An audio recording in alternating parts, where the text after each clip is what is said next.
Абе, какво става с тия връзки в днешно време, бе? Особено малото поколение. И то взе да тръгва като зараза, дори хора на по-голяма възраст го правят. Наживо не спират да си повтарят колко много се обичат, как не могат един без друг, много се липсват, много се ценят, вече целуват се по половин един час пред худобите и в това няма нищо лошо. Лошото е там, че и при едните, и при другите в повечето случаи в телефоните си имат много, много резерви, които чакат.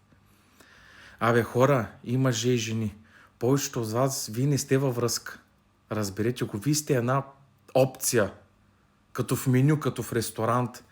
Защото в повечето случаи и едните и другите за най-малкото седят и чакат да намерят нищо друго по-добро. За това сега се сетих. Не е жалко да си сам. Жалкото е да правиш някой човек на глупак, докато чакаш да намериш друга уж по-добра опция. И после се получава това: няма свестни мъже, няма свестни жени. Как да има? Как да има?